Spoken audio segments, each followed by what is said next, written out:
السلام علیکم ورحمۃ اللہ۔ سوال یہ ہے کہ اگر کسی نے زندگی میں پراپرٹی پر کسی اور نے بھی خرچ کیا ہو، جیسے باپ کی زمین میں بیٹے نے بھی، تو باپ کی وفات میں بعد تقسیم ہوگی۔ دیکھیں، یہ جوائنٹ فیملی کی وجہ سے یہ مسئلے آتے ہیں۔ اگر اس ذہنیت کے ساتھ آپ رہتے ہیں کہ کوئی کم کمائے کوئی زیادہ، سب کو برابر ملے گا، تو اس ذہن کے ساتھ تو عرف کے ساتھ سب کو جائے گا۔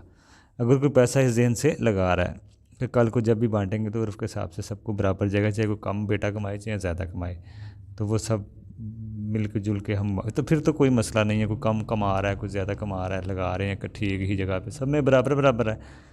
دوسری شکل، اگر باپ الگ رہتا ہے، جیسے بیٹے ہیں باپ ہے یا بھائی مل کے لگاتے ہیں، تو یہ شکل رکھتے ہیں، یا باپ بھی ہو سکتا ہے بعد میں باپ کی وراثتی مسئلہ میں کون کون شریک ہوگا۔ تو اگر باپ الگ رہتا ہے، بیٹے الگ رہتے ہیں، دونوں نے مل جل کر کوئی پراپرٹی خریدی ہے، تو اس حساب سے پھر فیصلہ ہوگا۔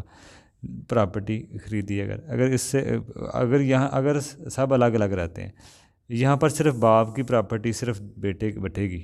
اگر سب الگ الگ رہتے ہیں تو پھر بیٹوں کی تو نہیں بٹے گی باپ کی سمجھ کے، تو یہ بچوں کی نہیں پھر تقسیم ہوگی۔ شروع میں جیسے ذہن کے حساب سے آپ پیسہ لگا رہے ہیں اس حساب سے فیصلہ ہوگا۔ اگر شروع میں اس ذہن میں سے لگایا کہ سب میں برابر ہوگا تو پھر اس حساب سے ہوگا، بعد میں زیادہ پھر کوئی نہ مانگے۔ جیسے صورتحال ہو ویسا ہی اس کا کنڈیشنیں طے کوئی ہوں آپس میں رضامندی پہ، اس طرح ہی پھر اس طرح کا ہی پھر فیصلہ ہوتا ہے۔